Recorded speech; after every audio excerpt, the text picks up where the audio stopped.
So welcome to lecture number 31, ME210 Fluid Mechanics, and today we'll talk about turbulent boundary layers.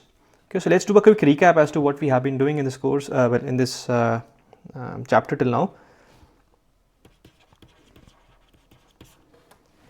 So we've talked about, we have been talking again and again about what the discussion or what the aim of the discussion is when we're talking about external flows. So the aim is to find the skin friction coefficient, which is nothing but a non-dimensionalized form of the wall shear stress tau wall. Okay, the reason we want to find wall shear stress is to be able to calculate the net friction drag force on the flat plate or any geometry. And what we do from this is we integrate the wall shear stress tau wall, and from here we will get, I am writing in terms of non-dimensionalized coefficients, CD, the capital CD, which is the drag coefficient. So this is nothing but the total drag force divided by half rho u square times the cross section area. Okay, so that's what the aim is. So the aim is to be able to find this, which will ultimately get us towards the drag force D in newtons.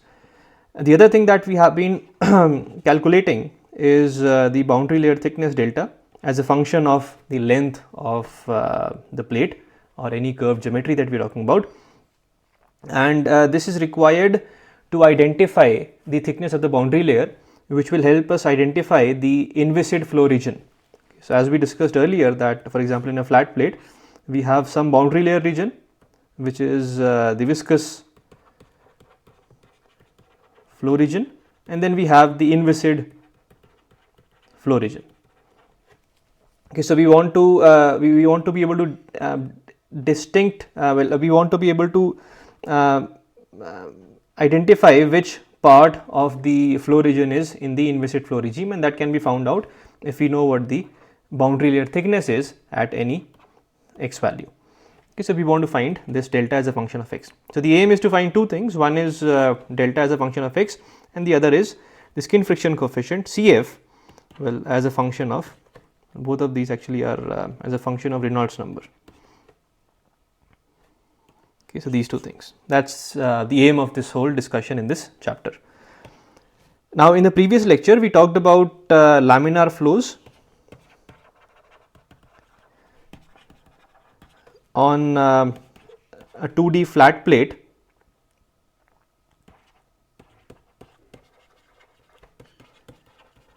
Okay, so this discussion was particular for a 2D flat plate, but as I said that we can approximate many slightly curved geometries as well using a flat plate, so that can always be a good starting point, right? So for this, using the theoretical ideas, we were able to calculate the skin friction coefficient as 0.664 upon square root Rex. So that was the skin friction coefficient, and then we also calculated the boundary layer thickness, well, delta upon x as 5.0 upon square root Rex. Okay, so this was for laminar flows, and today the aim will be to calculate these quantities for a turbulent flow situation. So what happens, again we have discussed that in a boundary layer, the boundary layer develops because of the viscous nature of the flow near the surface and due to the no slip condition, and then after some distance the boundary layer becomes turbulent, so it transitions to a turbulent regime. So this part is the laminar boundary layer. On the right hand side of this we have the turbulent boundary layer, and this transition happens at an x value which we call as x critical, and corresponding to that you have the Reynolds number which we called Re critical.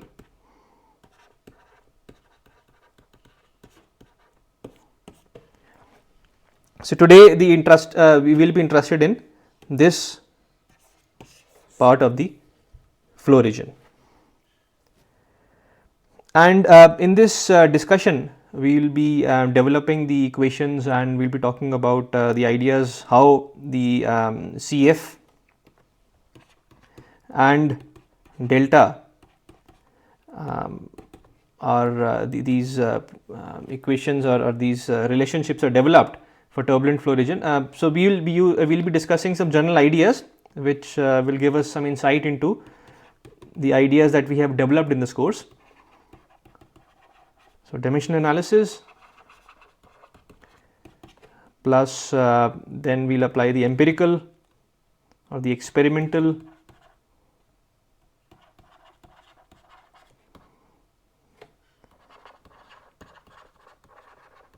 measurements, and then on the top of that we'll apply theoretical ideas.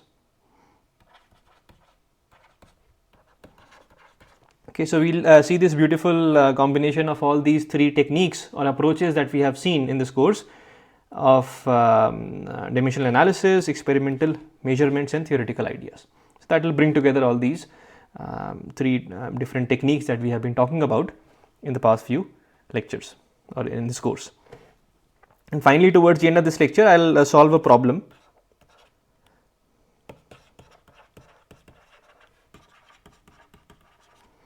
to demonstrate to you how we deal with engineering problems that are related to external flows and how to identify whether we should be using one correlation or the other. Right, so let's start with the lecture now.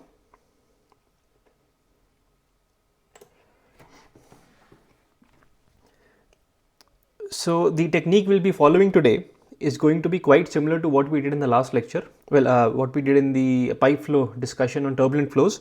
So let us do a quick recap as to what methodology we followed to be able to develop the shear stress, that is the wall shear stress for pipe flow situations. And of course, the situation is different because we have a flat plate. So the boundary layer does not, the boundary layer has an edge here, but the methodology is very similar. So we'll do a quick recap.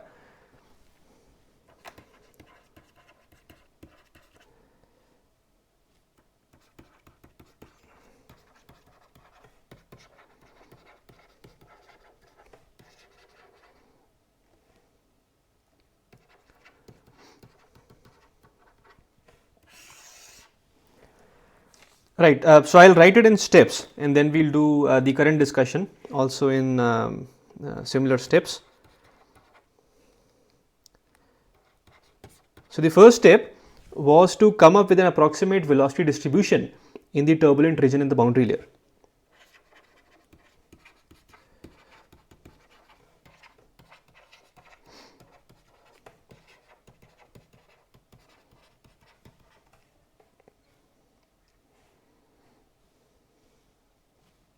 Okay, I'll say come up with an approximate. So basically we had split the region in the boundary layer into three parts. One was the laminar shear layer, the other was the overlap layer, and then finally we had the outer layer. And we said that the log law profile can fit the whole region quite well. So we decided to use the log law for the whole cross section.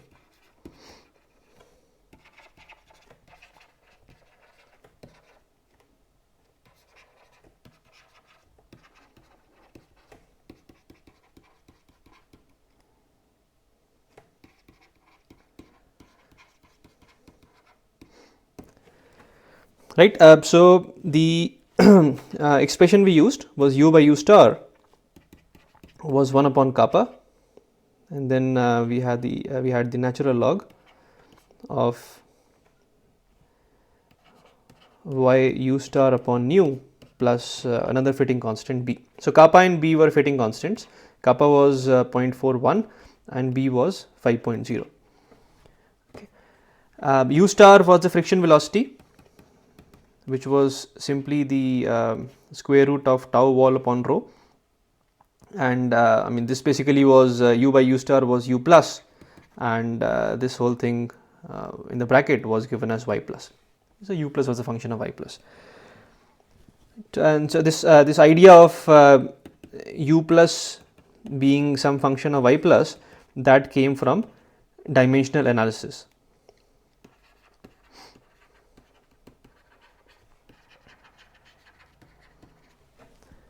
Right, so that was step number 1. So we came up with this profile. Let's put a star here. Then the next step, step 2, was to relate the wall shear stress with the Darcy friction factor F.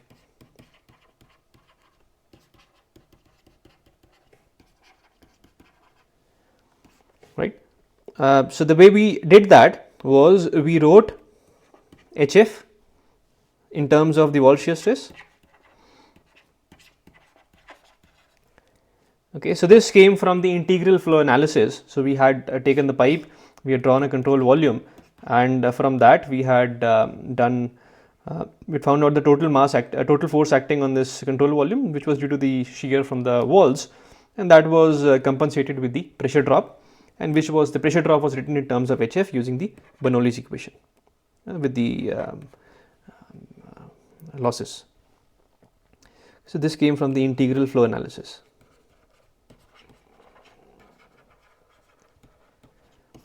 Okay, and then we also wrote HF, again the friction losses, in terms of using the Weisbach relationship.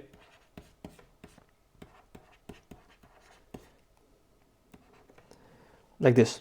So by equating these two, we were able to develop the relationship between tau wall and friction factor. So this friction factor was found out as 8 tau wall by rho v square. Right. So that was step number 2. Step 3. So this was to apply the log law at the pipe center, because in the log law, if I just go back to the log law, which is this one, we have u as a function of y. Okay, so somehow we want to, since we were dealing with the pipe, we wanted to apply this in such a way so that we get y equal to r. So we wanted to apply this, and we wanted to write y equal to r.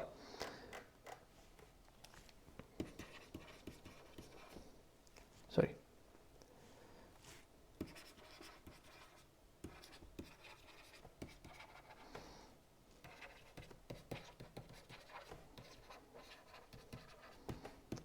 Okay, so pipe center was y equal to r, okay, because the pipe that we had taken had the coordinates in such a way that y was at the wall,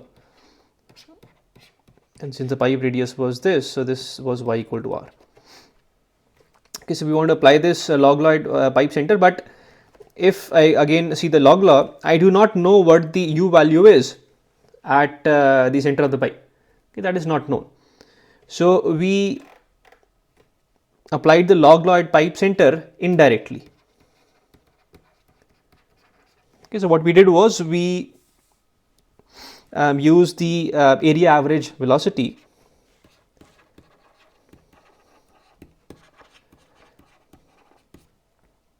and this by its definition is 1 by pi r square, that is the cross section area, and the integral of the flow rate that is happening in the pipe. So this is q upon a, and the flow rate that's happening in the pipe is based on the u profile is a function of r. Okay, and this u profile is a function of r is what we have. So when you put the limits, and this was from 0 to r, because we're talking about circular cross section pipe. So when we do that and we apply the limits, we'll end up getting the log law relationship in terms of with y equal to r. One of them will be y equal to 0 as one of the limits, and then we'll have y equal to r. So we are able to do that, and then on the left hand side we'll have the area average velocity. Okay, so after doing that, what we got was v by u star was 2.44 times log of, now in this case we have y equal to r, sorry, this is a new,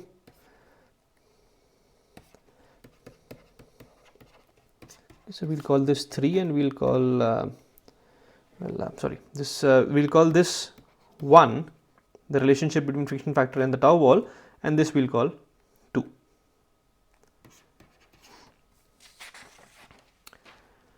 Right. So the next step number 4,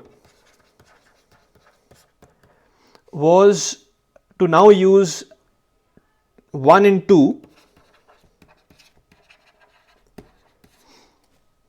to write this V by U star, or we should say that to write this relationship number 2 in terms of the friction factor F and the Reynolds number RED. Remember, the aim was to find the friction factor. That is what we were doing there, and today we want to find out the skin friction coefficient CF. They are similar. Okay. So that's what we did after that. So it's worth spending this time today on understanding this step-by-step approach of for something that we already have done. So we had this V by U star, and then we had these. So we want to write all these, both of these expressions in terms of only friction factor and Reynolds number. So that was possible. That was not that difficult. Let me zoom out a bit so that we can look at both 1 and 2.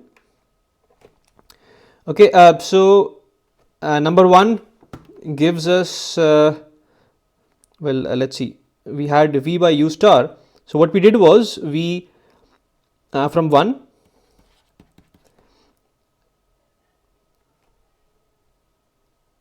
we so U star is given as square root tau wall upon rho. Okay, so 1 will tell us that friction, so let's find out the value of tau wall upon rho. So that becomes F V square upon 8. Okay, so if I take the square root of both sides, this is what we get, and this left hand side is simply U star. So this gives us U star is square root F by 8, and I can take the V out. So basically that gives us that gave us that V by U star was equal to 8 by F square root. Okay, so we used we were able to express V by U star in terms of F, and similarly for number 2,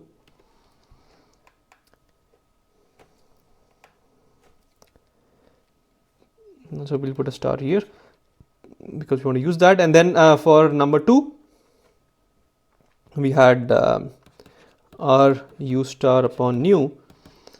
We wrote R as d by 2, U star stayed as it is by nu, and then we multiplied and divided by V. Okay, so this became V d by nu, so that was taken separately, and then we had U star upon V, and then we had a half. Okay, so half times Reynolds number based on the diameter of the pipe, and then we have U star by V, which is we just found out V by U star, so this becomes square root F by 8. Okay, so when we substituted that, we were able to write the expression which is coming from number 2. So 2 now becomes 8 by F square root is 2.44 natural log of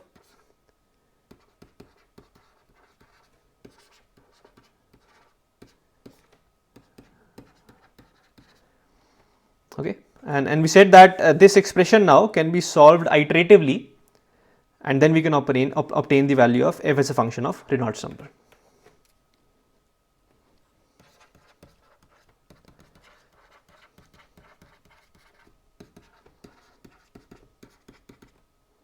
As F is some function of, but this had to be solved iteratively.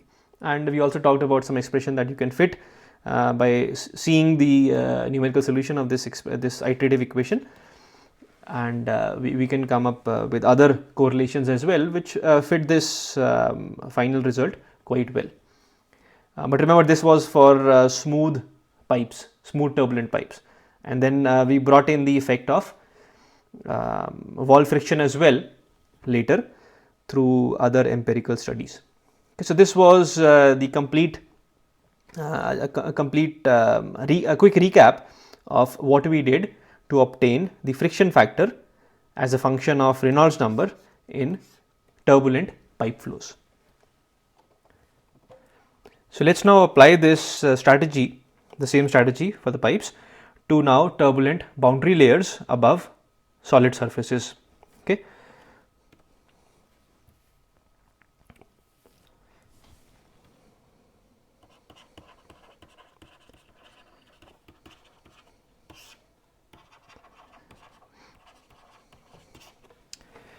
Right, step number 1. Okay, so in step number 1 we have to get some sort of a velocity profile as we did earlier. So now I mean, this is the same turbulent flow that we're talking about as it was in the pipe, in the sense that we still have these 3 layers. So we have the laminar shear layer, okay. Then we have the overlap layer, and then we have the outer layer.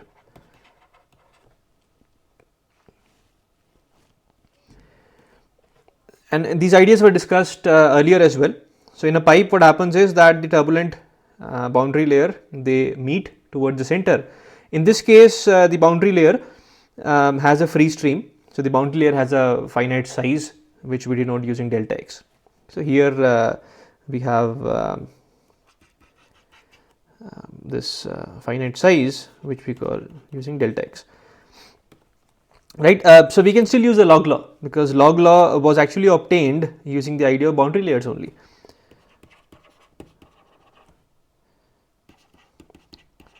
So log law fits the data, the experimental data,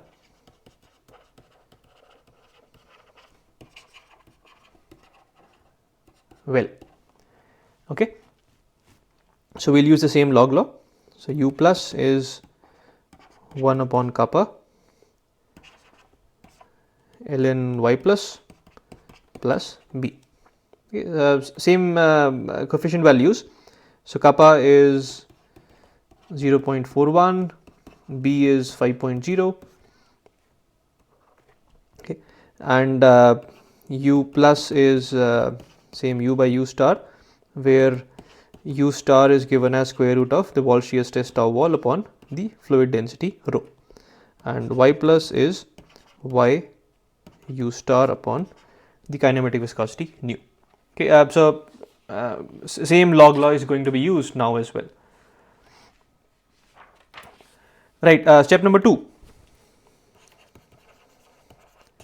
So earlier step number 2 was to relate tau wall with the Darcy friction factor F. So in this case, the analogous parameter is the skin friction coefficient Cf, okay, small cf.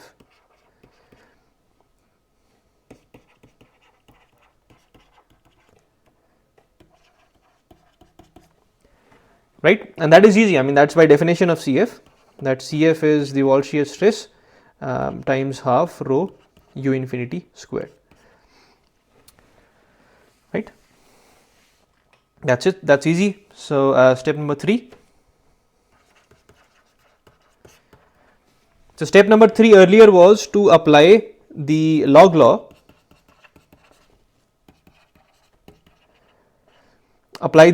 at pipe center. So in this case, since we are talking about a flat plate and we have a boundary layer in this case, so we'll apply this to the edge of the boundary layer, to the boundary layer basically. So we'll apply the log law to y equal to delta. Okay, so this is your delta, because at y equal to delta we know that the velocity is approximately equal to u infinity, but 99% of that, but we can put it u infinity.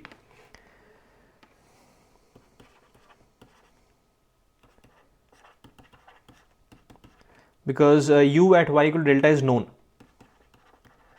So earlier everything was written in terms of, if you think about Reynolds number and so on, that was written in terms of the area average velocity v, and this time everything is written, the Reynolds number for example is written in terms of the free stream velocity u infinity. So we'll be using, we wanted to put that value of y at which we can use the free stream velocity u infinity, and of course any point beyond the boundary layer we'll have that as u infinity, but let's take y equal to delta, because delta thickness is something that is important. Okay, so apply the log law at y equal to delta. So that's easy. So log law, we say, if you apply this one, so u plus is u upon u star, and since we are applying at y equal to delta, we get u infinity upon u star is natural log of, and then instead of y we have a delta, and then we have u star upon nu, sorry, we also have a 1 by kappa plus b. Okay, so that's easy as well. Then step number 4. So step number 4 is now, I mean earlier what we did was, once in step number 3 we wanted to write these parameters in terms of the friction factor F and Reynolds number. So this time we want to write them in terms of the skin friction coefficient Cf and Reynolds number. So I'll write u infinity upon u star and delta u star upon nu in terms of Cf and Reynolds number. Let's do that. So for the first one, I mean the approach is extremely similar to what we did earlier. I'm simply just following the same ideas and writing them for the current scenario. U infinity upon u star. So u infinity upon u star is simply u infinity, and u star is tau wall upon rho square root as this. And if I go back to my definition of skin friction coefficient, which is, let's zoom out a bit, which is this one. So from here I can write my rho upon tau wall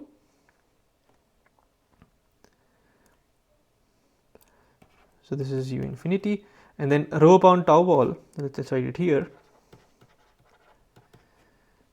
So if I take rho and tau wall on the left hand side, what we are left with is 2 u infinity square and then Cf. Okay, and we also have a square root here, so I'll well, we don't need to do that. Okay, so rho upon tau wall is 2 times u infinity square times Cf. So I'll substitute that here, except that we have a square root, so we'll get a square root. So we get square root of 2 upon Cf, and then 1 by u infinity square under square root becomes u infinity. Okay, so this becomes 2 upon Cf. Okay, earlier we had got 8 upon f square root, so this time this is 2 upon Cf square root. Right, so I can zoom in again. So that gives us the first on the left hand side expression parameter. The right hand side we have delta u star by nu. We'll use a very similar approach that we would use last time. So delta, and then we have u star upon nu, and then we'll multiply and divide by the free stream velocity u infinity. Okay, so I can take delta u infinity upon nu, that gives us the Reynolds number, and then we have u star upon u infinity.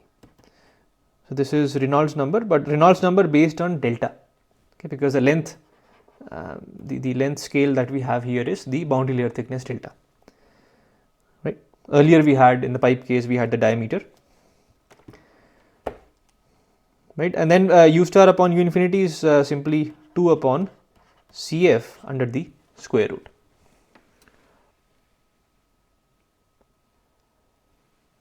Sorry, Cf upon 2. Right, so extremely similar approach, and then we substitute these two into this, let's call this B. So this substitute in B. So u infinity upon u star is 2 upon Cf, 1 by kappa log of Re delta times square root of Cf upon 2 plus the fitting constant B. Right, so this is what we wanted, right? We wanted Cf as some function of Reynolds number. Now, of course, this is an implicit expression in CF. We have to solve it iteratively, but in effect, we have got this functional relationship. Okay, so if you solve it using some iterative method, you could use the fixed point iteration method as well by massaging this equation a bit, and then what we get is the numerical values for the solution. So I'll write that for a couple of Reynolds number values based on delta, of course. Okay, so for an Reynolds number value of 10 to the 4 based on length scale delta, we get a 0.005 as the friction factor, skin friction coefficient, sorry. For 10 to the 5, we have 0.003. So what we're seeing is, as the Reynolds number is being increased, then the skin friction coefficient is reducing. So the basically the idea of increasing the Reynolds number is u infinity delta by nu. So u infinity is fixed for a given problem. So what you're doing is, you are if you increase delta, that means that you are going further to the right in the boundary layer, because as x is increased, the boundary layer thickness delta increases as well. Okay, so increasing Re delta, that means that you are moving from left to right in the let's say flat plate situation, and if you move from left to right, your skin friction coefficient has to reduce. The wall shear stress is reducing because the boundary layer now has a larger distance. I mean, the flow has a larger distance in the y direction to go from 0 to u infinity. So you will see that the wall shear stress is reducing.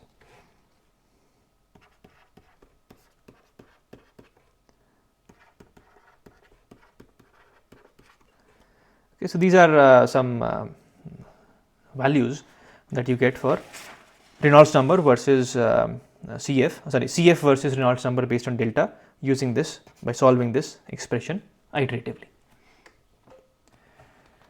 So that's it. Job is done. We have been able to successfully find CF in terms of Reynolds number using a mix of dimensional analysis to start with. Then we moved on to empirical correlations to get the log law, and then we used the theoretical ideas as in step number 3 and 4, well 2, 3 and 4. So we use these expressions for the friction factor. We applied the log law to the center of to the free stream situation at the edge of the boundary layer, and then we made some substitution, and finally we were able to get this expression here, right? Now again, this is implicit. So when you solve this, you get some data, you plot it on a graph, and you can fit some other correlations as well. So like earlier for the pipe, we got this implicit relation, and then it was some other explicit relationships between CF and Re have been proposed. So here also we have we can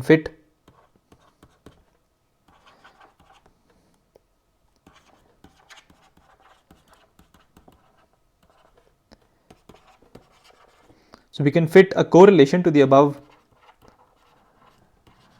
data, which of course is a solution. We'll call this C, okay, which is a solution to C. And what this gives us is another correlation, but explicit in this case, as CF is 0.02 times Re delta to the power of minus 1/6. Okay, let's call this D. So it's more typical to use this one rather than the one that we have just shown in C. It's explicit, it fits the data quite well, so why not? So there are different levels of empirical treatment that we have shown. So the first level of empirical treatment was to use the log law. The log law was of course obtained from some curve fitting, but then after that we followed theory to get to this expression. But then again, since this mathematical solution is difficult, so we find it using some technique, and then we fit in a correlation. So that's next level of empirics, where we can write CF as 0.02 Re delta to the power of minus 1/6. Okay, so it's interesting to see how we can use the idea of correlation at different stages and get some expression which has by itself has no physical origin, but it is related to some theory, giving an expression which was much more complicated, as in C. Right. So that is half of the work done, because we said earlier that we also want to estimate the size of the boundary layer, that is delta. So that is what we'll start doing now. Let us start a new page.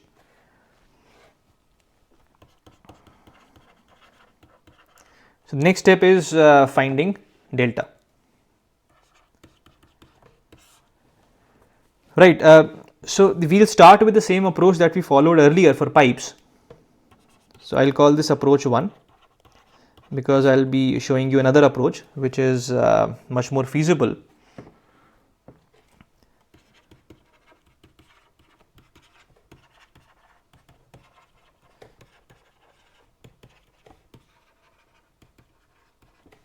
Okay, I'm sorry, this approach was used in the laminar flat plate situation. Okay, not pipe. So earlier when we were talking about laminar flat plates yesterday in the previous lecture, there we used this approach. So if you go back to your lecture number 29, then we had shown that the tau wall can be written in terms of the momentum thickness d theta by dx. So theta is the momentum thickness. So this theta was given as it was the integral from 0 to the boundary layer thickness delta, and then we had u by u infinity times 1 minus u by u infinity times dy. Okay,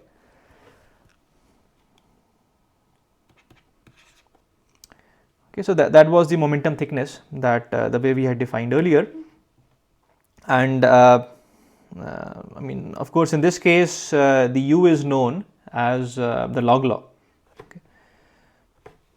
And the tau wall, I mean, earlier we used the laminar ideas, but here we can use Cf equals, well, tau wall is the skin friction coefficient that we just calculated above, times half times rho u infinity squared. Okay, so the approach for finding delta x was to develop a differential equation in delta.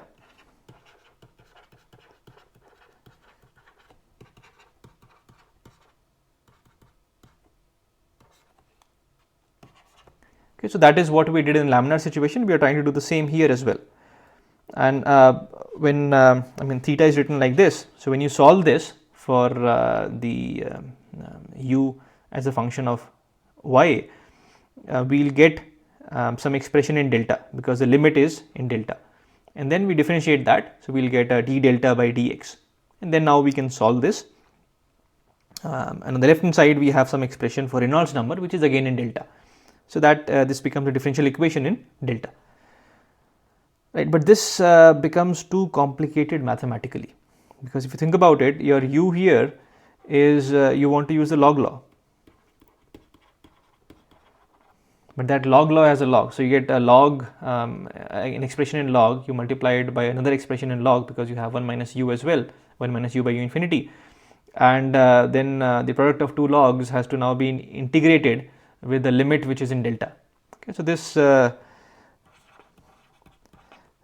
gets out of hand mathematically.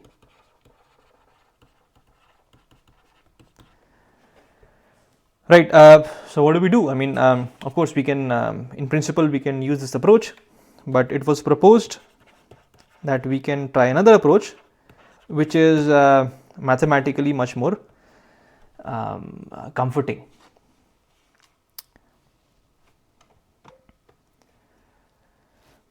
Right, so what we do is, rather than using this log law, we use a much simpler expression for u as a function of y, and this is called the 1/7 power law.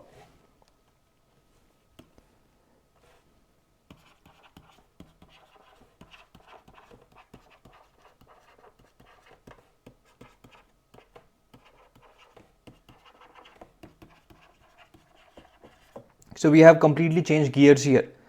So instead of using that log law that we started the discussion with, we'll use a 1/7 power law. So what we are saying is, this law is actually given as u by u infinity is simply approximated as y by delta to the power of 1 by 7. Okay, simple, no log law. Right, and now you may have a question whether this actually fits the data as well as we initially proposed the log law to do. Okay, well, it does. So let's have a look at the empirical data. So this is a figure that's already been shown to you earlier, taken from the textbook. Let's put it here. Right, so if you look at this figure, I'll use the blue color to mark here. So we are in the turbulent region. So we're talking about u by u as a function of y by delta in the turbulent region. So here 3 different values of Reynolds number are shown. The profile for these 3 values of Reynolds number are shown in these solid lines that are shown here, here and here. But we also see a dashed line somewhere between lines number 2 and 3. Okay, so this dashed line that we have here, and we see that this dashed line also actually fits the data quite well. Right, so this dashed line is actually the 1/7 law. It's the 7th root profile. It fits the data quite well. Until now, even the log law proposal was based on it fitting the data quite well. So if log law works well, then why not this one if it fits the data quite well? Again, this one is much simpler because it simply lets us write u by u infinity in terms of y by delta.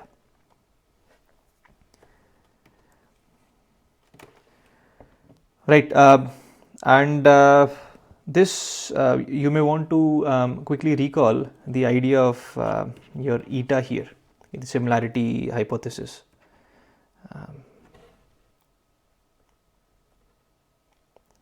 So I'll just say a food for thought.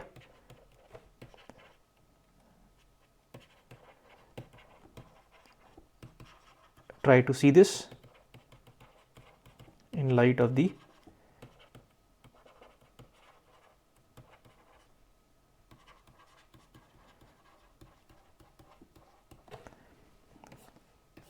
that we discussed yesterday. All right, and why have we proposed this? Because we want to calculate this. So we want to use this expression, and it was getting quite tedious to do this integral. To do this integral. So now if we have a simpler expression of u by u infinity as simply y by delta to the power of 1 by 7, we can do this much more easily and comfortably.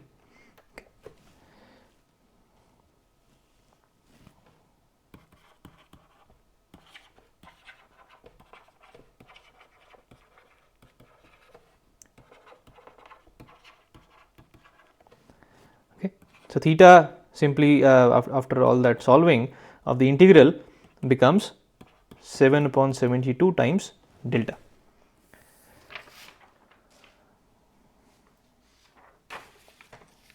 Okay, right, so we are now heading somewhere because we want to develop a differential equation in for delta because we're trying to find delta. That's our aim here, and we can do that now because on the left hand side we have the skin friction coefficient which can be used to write tau wall, and skin friction coefficient we just found out with this correlation is 0.02 times Re to the power of 1 by 6 minus 1 by 6.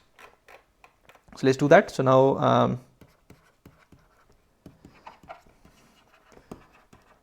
now we can write 0.02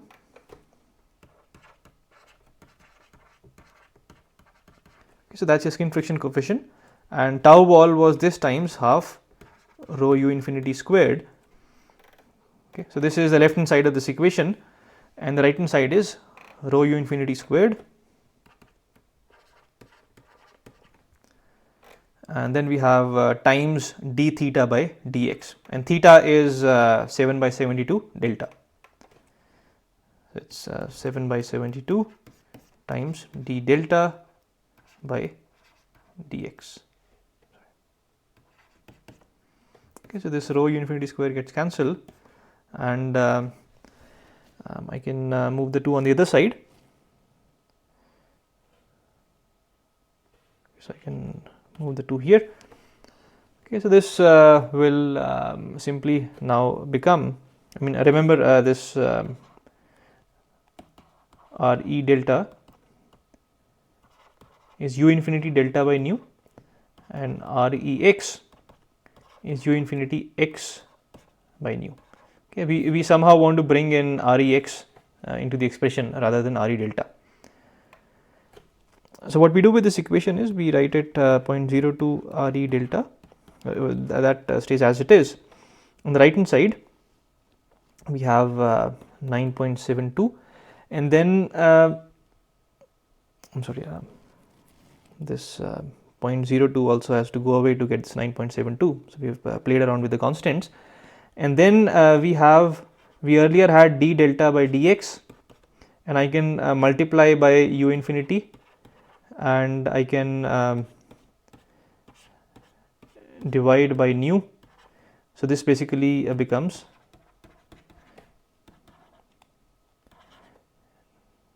d of Re delta by d Rex. Okay.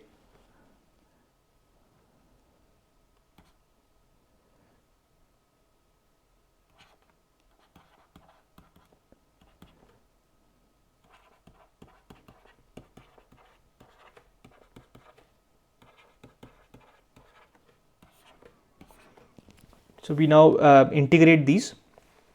Instead of delta and x, we have Re delta and Rex. That's still okay. One we can change between one and the other, and when our x goes from 0, when our x is 0, our delta is 0. Okay, I'm writing delta, but I should be writing Re delta and Rex, but that's okay. You can write Re delta. This goes from Rex equal to 0 to some Rex value, and on the right hand side we have some Re delta value, okay, which is a function of Rex. Right, so we can solve this. It's not it's a very simple integration, and once you do that, you get this expression for Re delta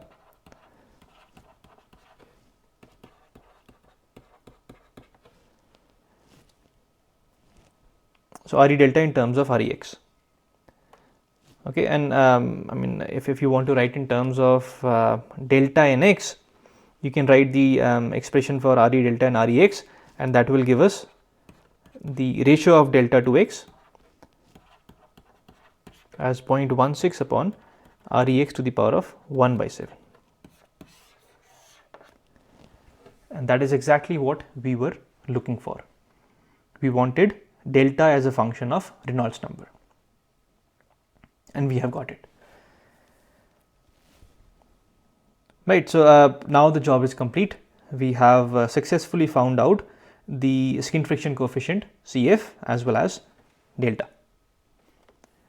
Let's do a quick comparison of what we got for laminar case. So for a laminar situation, we had delta by x as 5.0 upon Rex to the power of half, which if I want to write delta as how does delta vary with x, I got a delta variation of delta as varying as x to the power of half. Okay, and for the turbulent case, if you move this delta on x on the other side and you expand the Reynolds number, what we get is delta varies as x to the power of 6 by 7.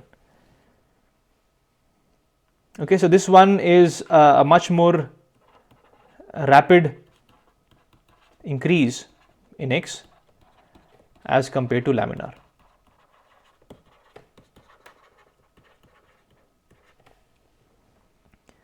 Right, So what we're seeing is that the boundary layer grows much more slowly with X in the laminar region, but in the turbulent region, it grows much rapidly. That is the reason the figures that I was drawing for the boundary layer, in the laminar case, it was something like this, and then in the turbulent rate, it grows much quickly. Okay, I mean, of course, this figure is not to scale, but this is the kind of growth we see in the turbulent region, which is much faster than what we see in the laminar region. Okay, and the CF expression that we had seen earlier, if I go back here, was written in terms of Reynolds number based on delta, and now we have a relationship between delta and X, or delta and X. So I can replace that. So I can get now my skin friction coefficient in terms of Rex.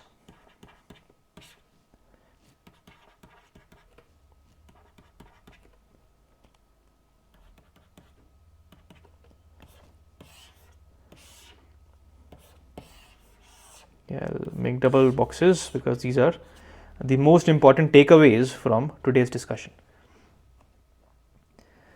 right?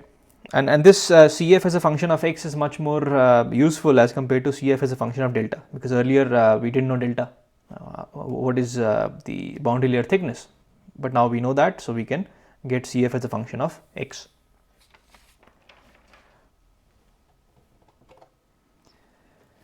Right. So from this CF, we can now get the expression for the wall shear stress tau wall. So tau wall, remember, was CF times half rho times u infinity squared. So when I put these, put the expression for CF as we have just discussed,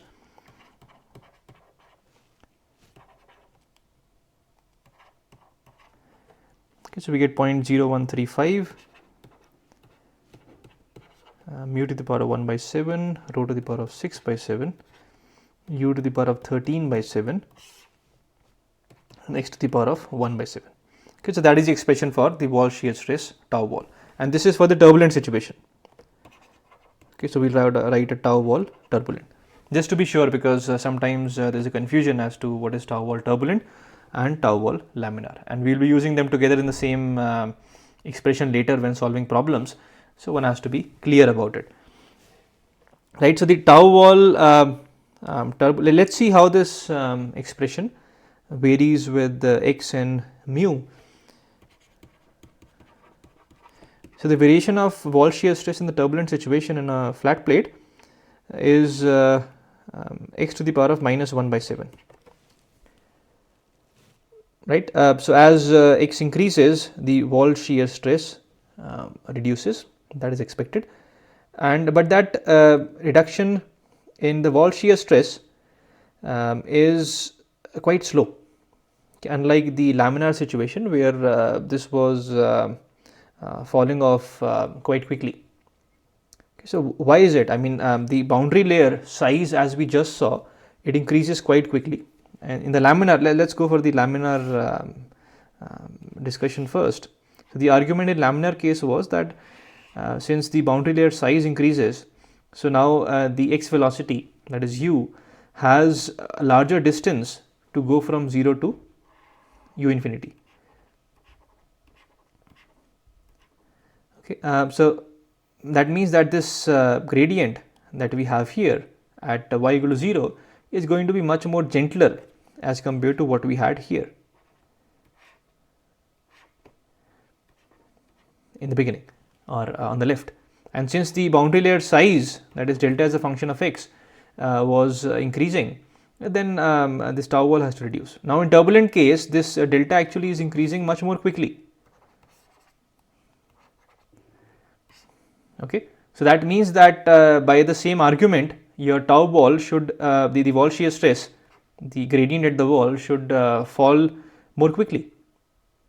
But that does not happen, and it makes sense because in the turbulent boundary layer situation, the flow is getting mixed quite well. So the actually the profile that we have here is quite steep, and then it becomes quite straight. So it is here that we see a strong gradient. It's that laminar shear zone. Okay, everywhere else, because of the turbulent fluctuations, there is a lot of mixing, a very good mixing that is there, right? So because of this turbulent mixing, even though the boundary layer size is increasing much more quickly as compared to the laminar situation, but the wall shear stress is not falling down as quickly, right? So this is expected.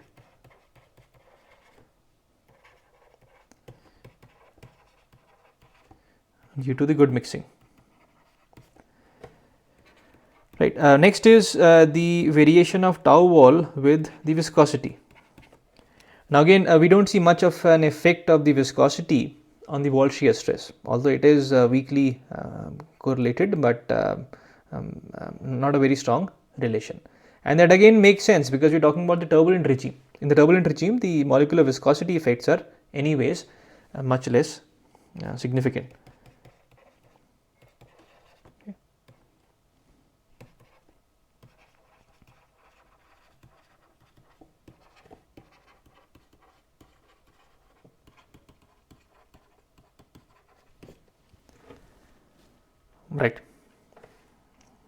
Right. So I mean, we have the wall shear stress now. As the main aim, the main job was to find the drag force.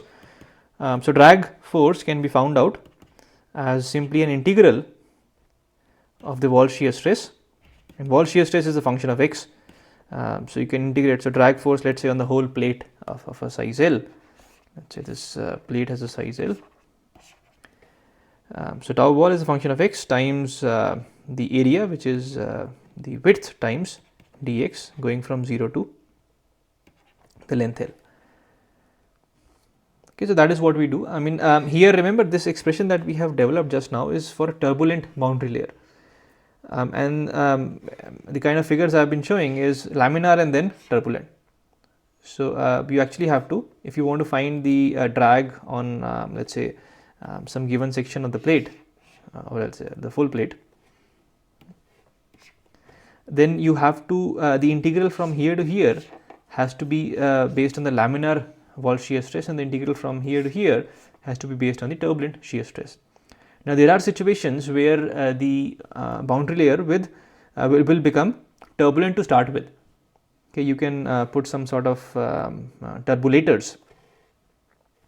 So what you can do is you can put some sort of tripping wires or something at the beginning, because of which the flow can transition to turbulence at the beginning of the plate itself.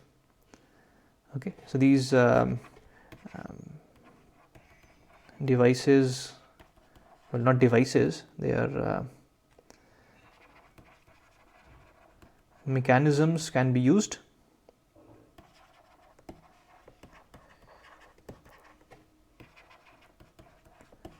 to make the boundary layer turbulent to start with.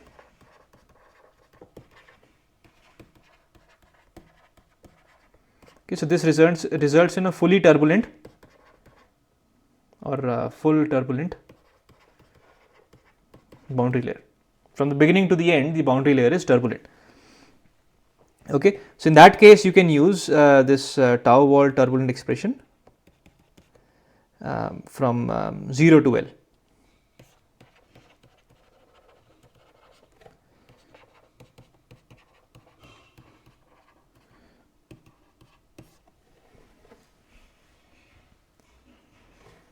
Okay.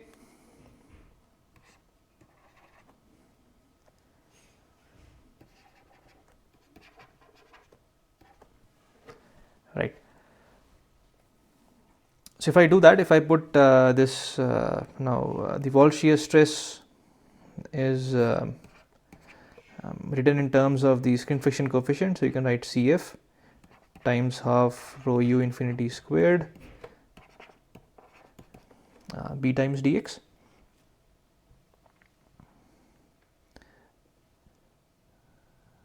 Okay, and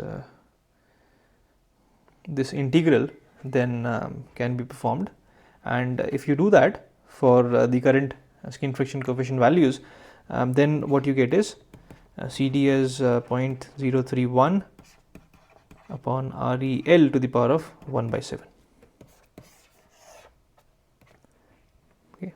So the CD is nothing but drag upon half rho u infinity squared times BL, as we did in the laminar situation. So this is CD is called the drag coefficient, right? So this is the average information about the drag force on the whole plate. And if I compare that with the skin friction coefficient like in the laminar situation, I get a 7 upon 6 times Cf at L. Cf calculated at x equals L. Okay, if you go back to the laminar discussion, what you will see is in laminar situation CD was equal to twice Cf.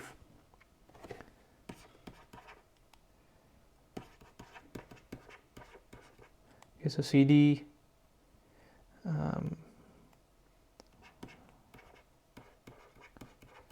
twice Cf calculated at L.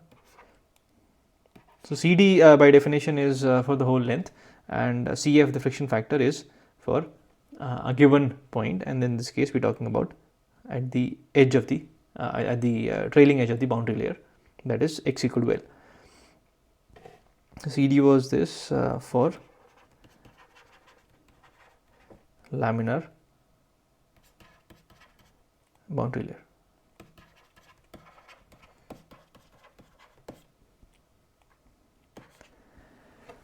Right. And if I have to see the variation of CD with Reynolds number,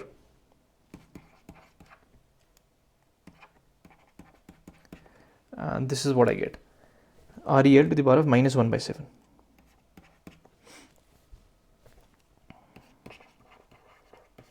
And if I compare that with the laminar case,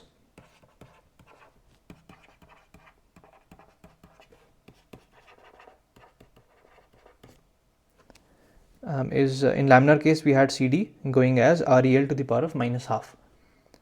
Okay, again we see that with the Reynolds number the drag coefficient does not increase, or actually this is decreasing, and the decrease is not as strong as we had for the laminar situation.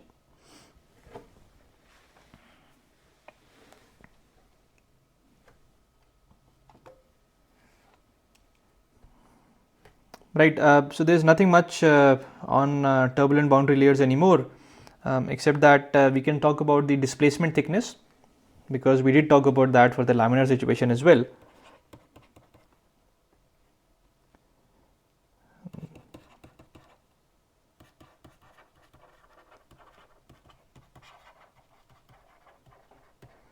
Okay, so first let's try to think about this geometrically. So we have a flat plate,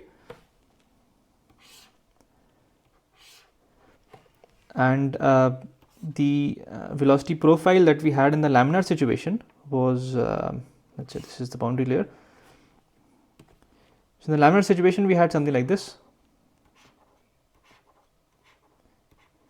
and in the turbulent situation we have a very steep increase in the beginning, and then it gets much flatter.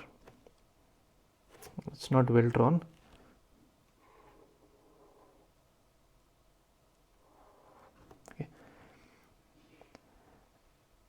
So for the laminar situation, which is the green one,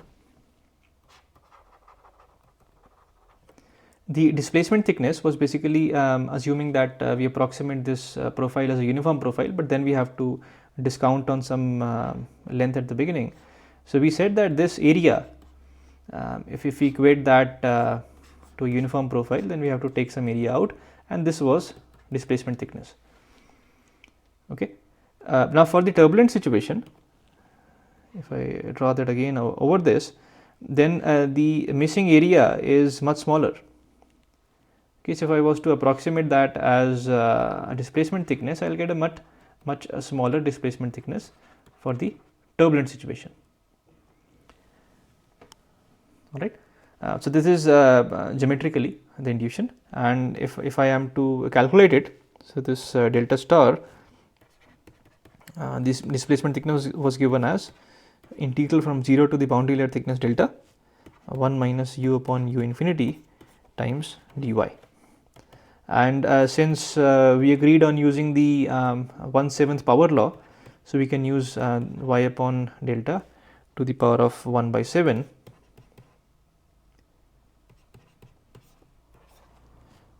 dy, and if I do the math, then this gives me delta upon 8. Okay, so this is what delta star is for the turbulent situation. Okay, and for the laminar case, delta star was delta upon 3. Okay, so you can see that this time it's 1/8 of the boundary layer thickness. It's much smaller than what we had for the laminar case, which is again, I mean, as I showed in the figure, the red area is much smaller than the green shaded area. Right. Now, if I go back to the pipe discussion, then for the turbulent situation, we also had some effect of roughness. So we said that if the pipe has some roughness, then that results in an effect on the skin friction coefficient F. So again, by the same logic, I mean, we should also have the roughness effects here. So for example, if I take a flat plate or any surface which has higher roughness, then I expect more friction drag on this on that surface, and that is true. Okay, it does happen that if you have a rough surface, then you do get higher drags.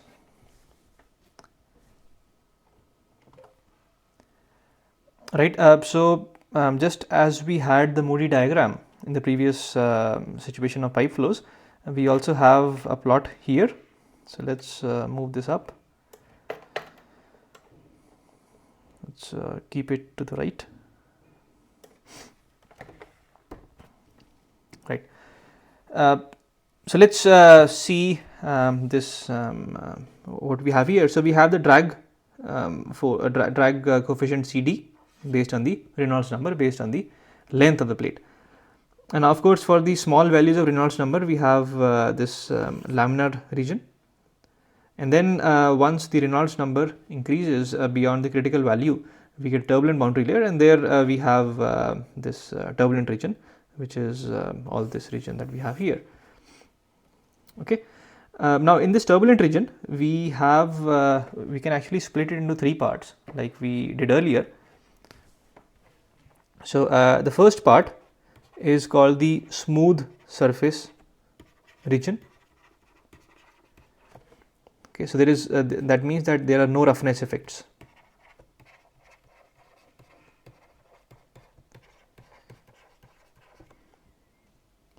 Okay, and again, roughness in this situation, like earlier we had the roughness ratio. We have a similar ratio here, except that this time we denote roughness as the length of the plate to the roughness. So this is roughness. So we've drawn this figure based on L by epsilon. Well, let's keep it epsilon as the roughness. So we use L by epsilon to plot the graph. Okay, so this time we'll have values of L by epsilon, the roughness ratio greater than 1. So you can see different values, and the values are increasing as we go down. Okay, so for the smooth surface situation in the turbulent regime, there are no roughness effects, so there is no dependence on epsilon, and that again we can see from this curve. So this is your smooth surface region where the drag coefficient CD is independent of the roughness value. Okay, the second regime that we have is called the transitional roughness.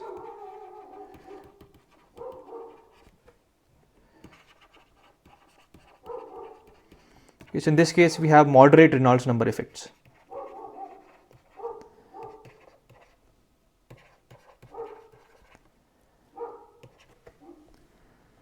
Right, so that means that we do have an effect of the Reynolds number, and we also have an effect of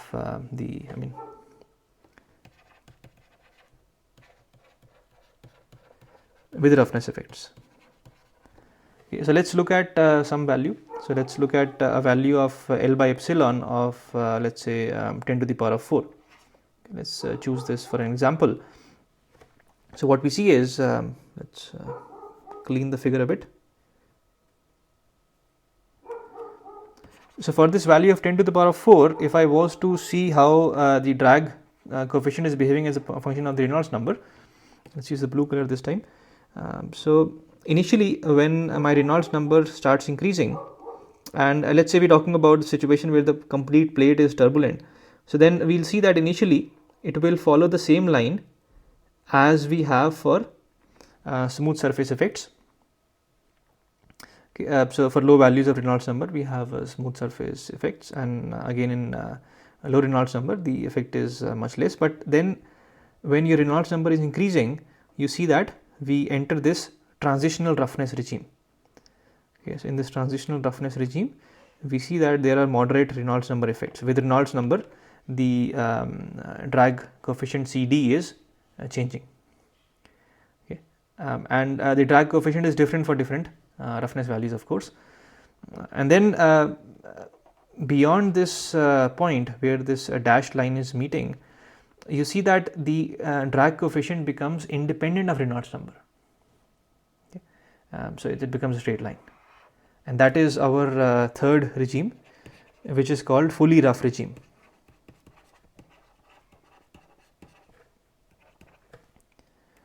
Okay. So in this case CD is independent of Reynolds number. It's very similar to what we had in pipes.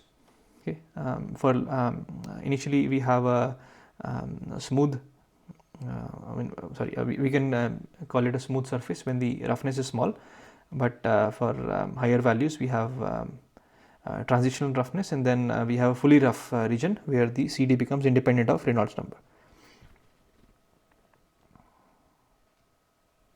Okay.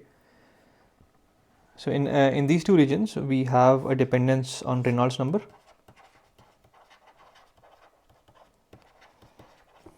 but this is independent of Reynolds number.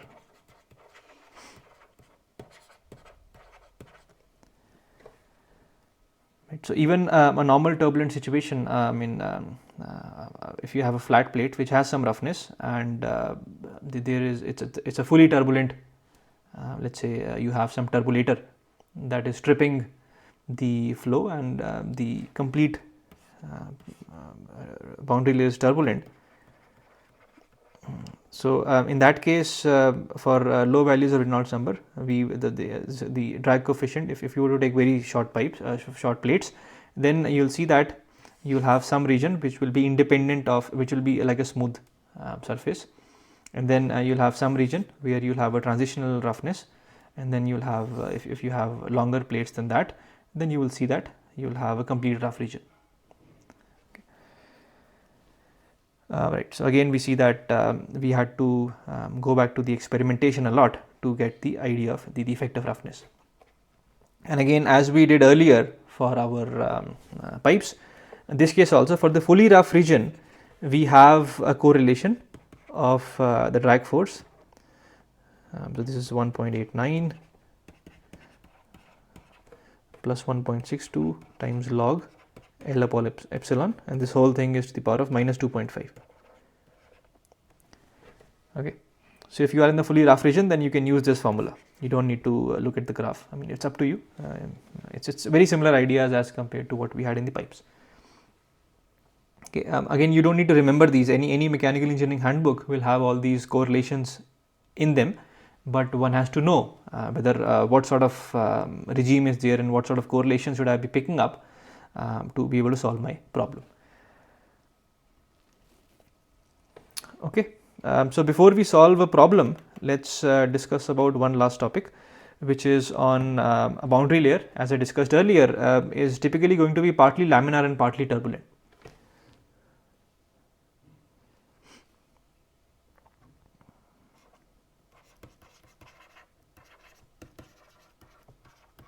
Well, let's write most, unless you put a turbulator and try to turbulate the whole boundary layer, most boundary layers are partly laminar and partly turbulent.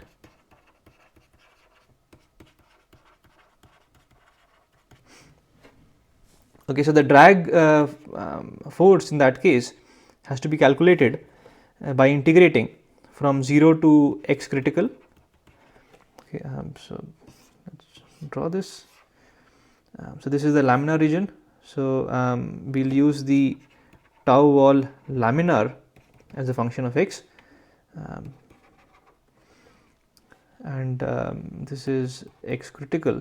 That's the critical distance where the Reynolds number becomes Re critical. So this we integrate from 0 to x critical, and then we multiply by the area, which is b dx.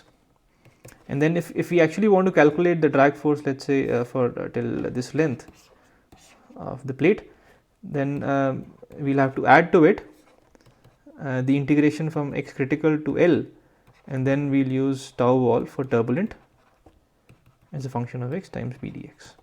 So that's the actual drag force for a plate of length L. Okay. Now, if you see this integral actually this expression is known from we can use the CF as a function of x expression for laminar flows. So we can use that, and actually the limit of integration is also known. Okay. So we said that the critical length at which the flow trips is related to the Re critical, x critical is related to Re critical. So Re critical is nothing but u infinity x critical upon nu, and this was 5 into 10 to the power of 5. Okay. And this ranges between this value and 3 into 10 to the power of 6. So typically either we choose this one and this one, or this one. I mean, it depends on what sort of surface do you have. So it's depending on the situation. So we choose one of these because we'll see the transition to happen somewhere between these two. So depending on that, you can use so you can evaluate this integral altogether between 0 and x critical, or you can evaluate this integral from 0 to L and then subtract the error because of a wrong integral calculation between x critical and L. So rather than that, you can simply use this drag force that has been actually evaluated by using this idea. It's up to you. Okay, so if you are talking about an Re critical of 5 into 10 raised to the power 5, then you can use this expression. Okay, so you'll see these kind of expressions in the mechanical engineering handbooks. So I thought I'll write them. But again, it's coming from here only. Okay, so you don't really need to use this. You can simply use this. But then for that, you'll have to find out the wall laminar, tau wall laminar, and so on. But when you want to solve a problem, you want to quickly calculate the Reynolds number and then solve it without doing any integrals and so on. And if your Reynolds number critical is on the higher side, then you can use the other correlation.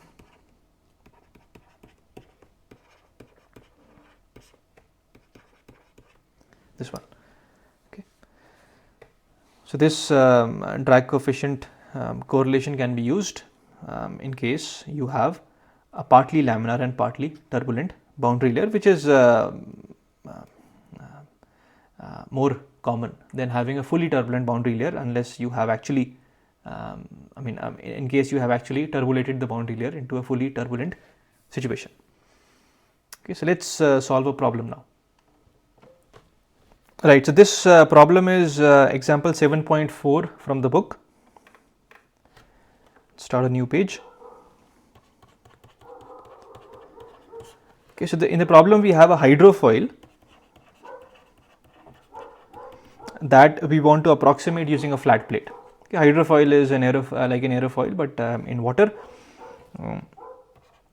The length of this hydrofoil is let's say this is a hydrofoil. This is its width. Okay, so the length we are talking about is 0.4 meters, and the width, which is this one, is 2 meters.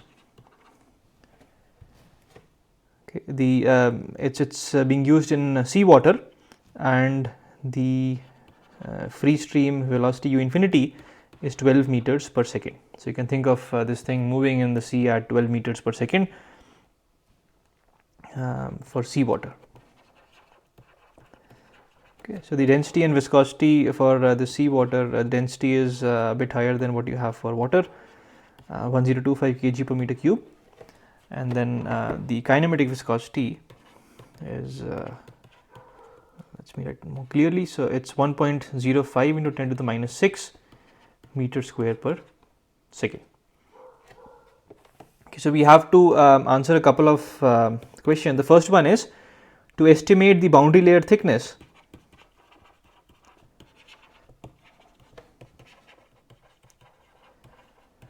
at the end of the plate, at the end of the hydrofoil.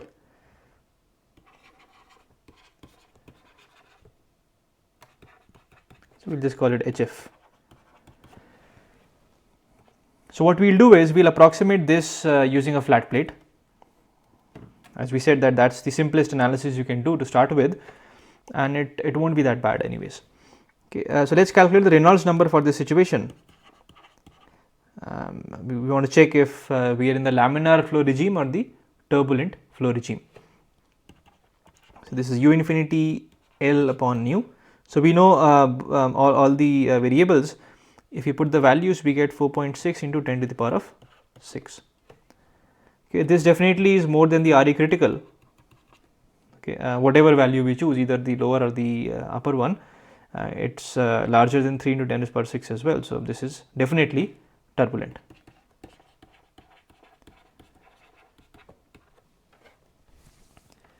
Okay, so if it is turbulent, then we have to use the delta by x expression that we had obtained for the turbulent flow region just now, which is this one.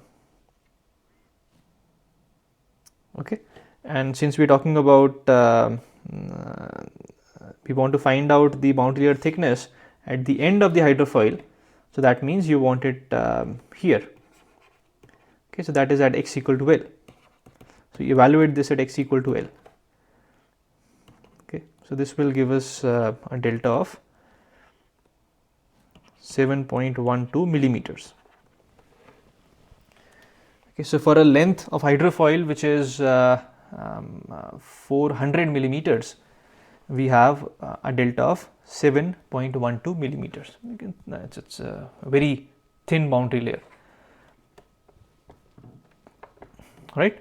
So let's move on. The second thing that is asked is to calculate the friction drag. That is a drag because of the wall shear stress in total for a completely turbulent boundary layer. So what we are saying is that let us assume that the whole boundary layer is turbulent, not partly laminar, partly turbulent, but completely turbulent, and this is for a smooth wall flow.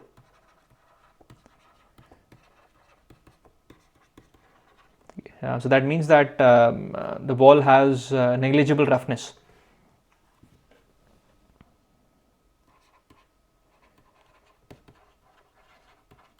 Okay, so from the leading edge, the boundary layer is all turbulent. Okay, so then if I go back, then I calculated the drag force for a completely turbulent, assuming a fully turbulent boundary layer. Okay, so this gave us this drag force coefficient of 0.031 upon Re to the power of 1 by 7. So we'll use this.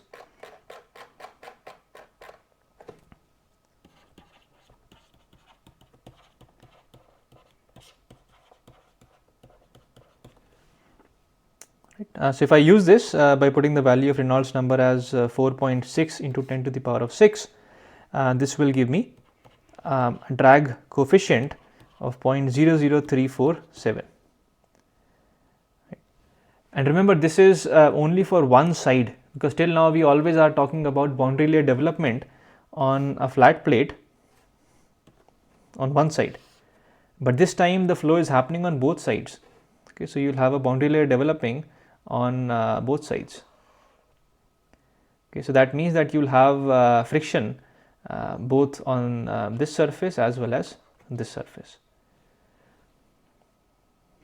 Okay, to calculate the drag force, d is twice of what we'll have on one surface, and this is Cd times half rho u infinity squared times the area, which is B times L.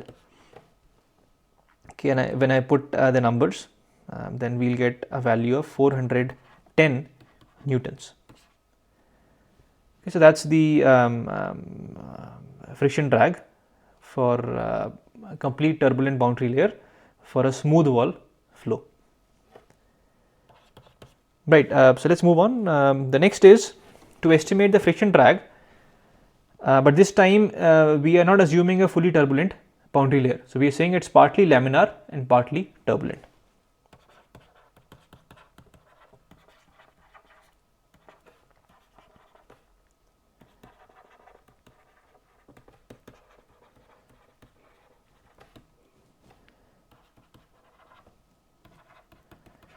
And we want to use a Re critical on the lower side, which is 5 into 10 to the power of 5. Okay, so it's laminar first and then it gets turbulent at this critical Reynolds number. Right. So now again you can split the integral into two parts, but as I wrote this correlation here, we can use this first one, and since we know the Reynolds number, we can put the values, and this will give us a drag coefficient of let's write the drag force. Well, this is going to be 372 newtons. Right. So we see that it's slightly less than what we had in the previous case, and that is expected because the boundary layer is starting as a laminar boundary layer and then it gets turbulent. And in turbulent boundary layer, we expect higher wall shear stresses because the change happens in a very thin region just above the surface because of the mixing that happens in the turbulent regime. Right. Now part number D, which also happens to be the last part of this problem. Now again we have to estimate the friction drag. But this time it's told to us that you have some roughness. Okay, so we can still assume, we can now again assume that it is for a fully turbulent boundary layer.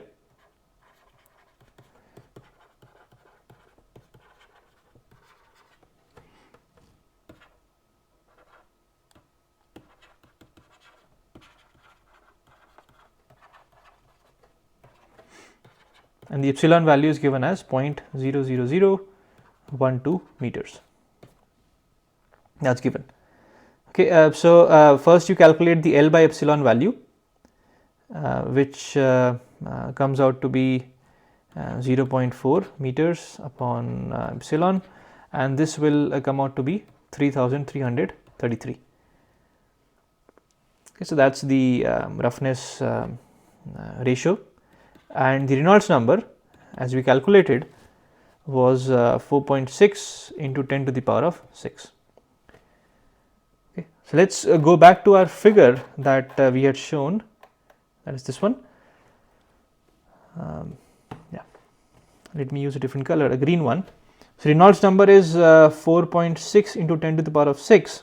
So we are talking about somewhere here, let's say.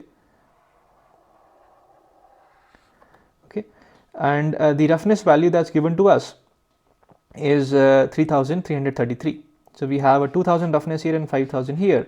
So we expect the 3000 to be somewhere near the 2000. So let's say somewhere here. So it seems that we are in a region which is just just to the right of the dashed line, that is in the fully rough regime. Okay, I have not drawn it very well. I mean, if you were to actually use a scale and find out, you'll see that you are just in the fully rough regime.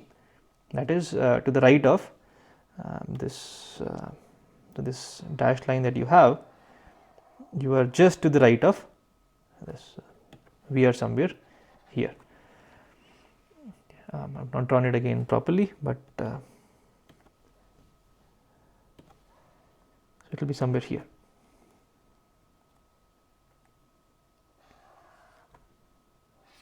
Okay, so if we are somewhere here, then that means that we can use this correlation. This one was for the fully rough regime, and that is what we are in. So if you use it, because there is no dependence on Reynolds number for the fully rough regime, so the L by epsilon value is 3333, and from this we can calculate the drag coefficient CD, and from there we can then calculate the drag force D. And remember, every time you have to use both sides of the plate. So the D in this case comes out to be 743 newtons. Okay, that is almost double of almost double of what we got for with a smooth wall. Yeah.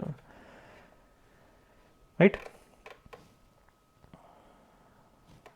So roughness has a strong effect in the drag force that we have seen now. But actually what we see is in an actual situation, if you were to put a hydrofoil in water, in seawater, and take it to the same situations with the same roughness situation, you will actually see a drag value which is almost double of this that we have calculated. So it will be around 1500 newtons. And the reason is because there is one physics that is missing here. I mean, we approximated this hydrofoil using a flat plate, but that is not the case. So in this hydrofoil, you have an effect called flow separation. Okay, so the boundary layer it starts developing on the hydrofoil, but after some distance you see that the boundary layer separates. Okay, and then you have something called, at this point you have flow separation. So this flow separation results in increased friction drag values. Okay, or increase I should say increased drag values. Okay, so we will talk about these flow separation effects in the next lecture, and that will then complete our discussion on external flows. Okay, thank you very much. I'll see you in the next lecture.